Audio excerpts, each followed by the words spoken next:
बघा, मुळामध्ये जयंत पाटील हा बिंडोक माणूस आहे. जतमध्ये जेव्हा आले, आता तो सारखा जतला येतो, त्यांची सगळ्यांची एकी चालू आहे. आता त्यांना वाटतं की लोकांना हे कळत नाही. लोकांना सगळं कळतं की काही करून गोपीचंद पडळकरला थांबवा. आता त्याचं म्हणणं असं आहे की मत चोरी झाली. मग हा 1990 पासून सलग निवडून येतोय, म्हणजे हा मत चोरी करून निवडून येत होता का? अशी काय ह्याची लोकप्रियता आहे? असा ह्यानं काय उजेड पाडलाय की तिथल्या लोकांनी याला अनेक वेळा निवडून दिलंय. मुळामध्ये ह्याच्यामध्ये हिंमत नाही. दुसऱ्या मतदारसंघामध्ये जाऊन उभा राहण्याची हिंमत लागते. मला 2019ला माझे नेते मान्य देवाभाऊंनी सांगितलं बारामतीत जाऊन लढ. तिथं तर अजित पवार होते, मला माहीत होतं तिथं ते एकदम सक्षम आहे, मी लढलो ना जाऊन.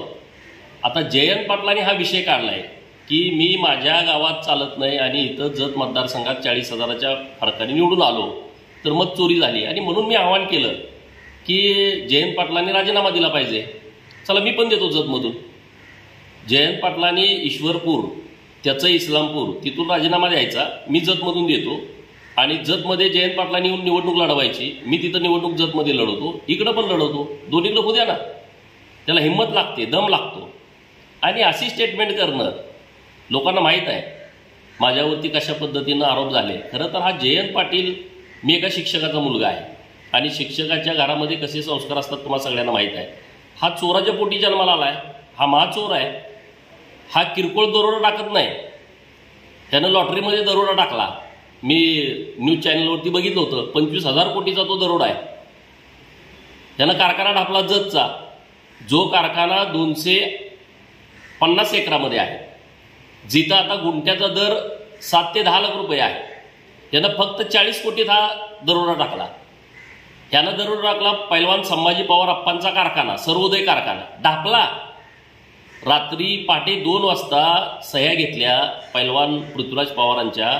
संभाजी पवार अप्पा जेव्हा आमदार होते, तेव्हा मी कार्यकर्ता होतो, तेव्हा त्यांनी विधान भवनामध्ये बसून ही स्टोरी सांगितली होती मला. त्यांच्या डोळ्यामध्ये पाणी आलं की जयंतरावनं कशा पद्धतीनं फसवलं. जयंतराव स्वतःच्या बापाला कधी पूजत नसेल, पुण्यतिथी आणि जयंती सोडून. संभाजी पवार अप्पा ह्या राजाराम पाटलाला अगरबत्ती रोज केल्याशिवाय त्यांचा दिनचर्या चालू होत नव्हता. अशा व्यक्तीला ह्यानं फसवला, तिथं मोठा दरोडा टाकला. म्हणजे हा मोठा दरोडेखोर आहे. हा 200-500 कोटीच्या पुढचा दरोडा टाकतो आणि त्यात हिंमत नाही लढायची. आणि कुठला कार्यक्रम होता तो? मुसलमानांचा आणि ख्रिश्चनाचा कार्यक्रम होता. अरे किती चाटतोयस तू? हिंदू विरोधी हा माणूस आहे. हिंदू विरोधी ह्या जयंत पाटलाची भूमिका आहे. तिथला हिंदू ईश्वरपूर विधानसभा मतदारसंघातील जयंत पाटलाला नक्की जागा दाखवून देईल. इस्लामपूरचं ईश्वरपूर करण्याच्या वेळेसुद्धा ह्यानं विरोध केला, पण डायरेक्ट विरोध करता येत नव्हतं. नाही, मला विचारायला कोण आहे तू, कोण विचारेल, कशासाठी विचारेल. परत ते उरून इस्लामपूर, त्या नगरपालिकेचं नाव आहे उरून इस्लामपूर. ह्याला एवढी अक्कल नाही. उरून हे महसुली गाव वेगळं आहे, इस्लामपूर हे वेगळं महसुली गाव होतं. इस्लामपूरचं नाव बदलायचं आहे, म्हणजे एकाच नावाचा प्रस्ताव जाईल ना. एवढी जर याला बिंडोक माणसाला, फॉरेन रिटर्न आहे, तिकडं शिकलाय म्हणजे जास्त, तुला एवढी अक्कल नाही देवानं दिली की उरून हे महसुली गाव वेगळं आहे, उरूनचं नाव बदलायचं नाही, इस्लामपूरचं नाव ईश्वरपूर करायचा निर्णय सरकारनं घेतलाय. ज्या दिवशी इस्लामपूरचं ईश्वरपूर केंद्राकडून सगळ्या प्रक्रिया होतील, तेव्हा नगर विकास खातं महाराष्ट्र राज्य नोटिफिकेशन काढेल की उरून इस्लामपूर ऐवजी उरून ईश्वरपूर असं हे नगरपालिकेचं नाव उच्चारावं. एवढी अक्कल दिली नाही देवानं. अरे आमचे मेंढके हुशार आहेत की जे शाळेत गेले नाही. तू शाळा शिकून काय हाज्यामध्ये गेला काय? दाड्या करतो का एवढी वर्ष महाराष्ट्रामध्ये? महाराष्ट्रातल्या लोकांनी ओळखलं नाही, मी ओळखलं ना, मी भूमिका घेऊ शकतो. आणि त्यामुळं जयंत पाटलाची हिंमत नाही राजीनामा देण्याची. त्यामुळे ते दाड्या कुळवळत आणि त्या ख्रिश्चनाची चाटत त्यानं ते त्यांना खुश करण्यासाठी स्टेटमेंट केलं असेल. तर माझं परत एकदा जयंत पाटलाला आव्हान आहे, दोन्ही मतदारसंघामध्ये आपण राजीनामे देऊ. तू पण, आपण दोघंच जाऊन विधानसभा अध्यक्षांना राजीनामा देऊ. मी जतचा देतो, तू ईश्वरपूरचा दे, तुझ्या इस्लामपूरचा, आणि आपण लढू. त्यामुळं इथून पुढं जयंत पाटलांना जशाच तसं उत्तर मिळेल. जतमध्ये त्यानं खूप लक्ष घातलंय. आपल्या माध्यमातून त्याला आव्हान आहे माझं, खूप लक्ष घाल, आणखी प्रचंड लक्ष घाल जतमध्ये. तुझी काय ताकद आहे, तू पैसे देतो म्हटलाय त्या लोकांना कॉल करून, सगळ्या लोकांच्या मध्ये चर्चा आहे. तुझी काय ते भ्रष्टाचाराचे पैसे आहेत ना, सगळे जतमध्ये आणून लाव.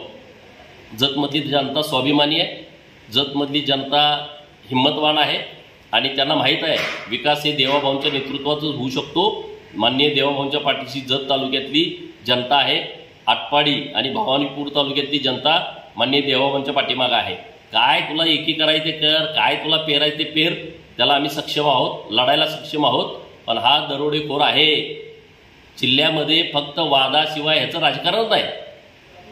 वसंतदादाचा गट, राजाराम पाटलाचा गट. अरे कशासाठी गट? जयंत पाटलाला माझं आव्हान आहे की राजाराम पाटील आणि वसंतदादा पाटील यांचा 3 पिढ्याचा संघर्ष चालू आहे. कोणत्या कारणासाठी हा संघर्ष लागलाय ह्याचं स्पष्टीकरण द्या महाराष्ट्राला. कुठला एखादा मोठा प्रकल्प सांगली जिल्ह्यात आणण्यावरून वसंतदादा पाटील आणि राजाराम पाटील यांचा वाद झाला, असं कुठलं तत्व आडवा आलं की ज्यामध्ये 3 पिढ्या यांचा संघर्ष सुरू आहे? जयंत पाटलांना खुलासा करावा, नेमका वाद काय, कशावरनं वाद लागलाय, लोकांना कळू द्या ना. 3ऱ्या पिढीत पण तुमच्या कुरघोड्या चालू आहेत. विकासाच्या दृष्टिकोनातून तुम्ही काहीच करू शकत नाही. ती तुमच्यामध्ये नेतृत्व करण्याची हिंमत पण नाही. नुसतं आमच्या मागे या, अरे कशाला या? आता लोक यांना पूर्णपणे कंटाळलेली आहेत. यांचा काही उपयोग नाही. आणि त्यामुळं आपल्या माध्यमातून जयंत पाटलाला मलाही सांगायचं आहे, मला तू काही म्हण, त्याचा मला काही फरक पडत नाही. माझ्या तालुक्यातल्या लोकांना माहीत आहे, माझं काम माहीत आहे. माझ्यावरती केसेस करणारे 2 आता देवाघरी आहेत, 1 आहे तो कधी जाईल त्याची गॅरंटी नाही. त्यामुळं असे विषय डायव्हर्ट करून लोकांना तुम्ही उत्तर देऊ शकत नाही. हिंमत असेल त्यांना हे मी राजीनामा देतो. तुमच्या मतदारसंघात लढतोय ना. माझा मतदारसंघ दोन्ही पण नाही. माझं तर आटपाडी तालुक्यात गाव आहे. ईश्वरपूर पण माझं तिथं मतदान नाही, जतमध्ये पण नाही. जतमध्ये लोकांनी मला पाठिंबा दिला. ही सगळ्यात त्यांची मोठी पोटतिडीक आहे. स्वतःच्या मुलासाठी जयंत पाटलांनी 1 वर्ष जतमध्ये तयारी केली होती. तिथल्या लोकांनी हाकलून लावला, ढोंगणावेच्या लाद घातली. ह्याचे सर्वेच्या कंपन्या गेल्या आहे. लाज वाटायसारखं 5% सुद्धा सर्वे येईना. परत हा आला हातकणंगलेमध्ये लोकसभा लढवायला, स्वतःचा मतदारसंघ. हातकणंगलेमधल्या लोकांनी सुद्धा त्याची लायकी दाखवून दिली, सर्वेत नावच येईना. मग ह्यानं पिल्लू सोडलं. सांगली लोकसभा मतदारसंघातून जयंत पाटलाचा पोरगा भाजपमधून निवडणूक लढवणार. महिनाभर पिल्लू चाललं. तिथल्या लोकांनी सांगितलं ह्याला फक्त रिंगणात येऊ द्या, ह्याला आपल्याला ठोकायचं आहे. मग पळाला घरी. दुसऱ्या मतदारसंघात जाऊन निवडणूक लढवायसाठी काम लागतं, लोकांचा विश्वास लागतो आणि हिंमत लागते. ती हिंमत आमच्यामध्ये आहे, ती जयंत पाटलाच्यामध्ये नाही. तो पळपुट आहे, तो घाबरट आहे, तो फक्त दिखावा करतो आणि त्याचा पूर्ण बुरका फाडायचं काम मी केलंय, पुढेही करत राहणार.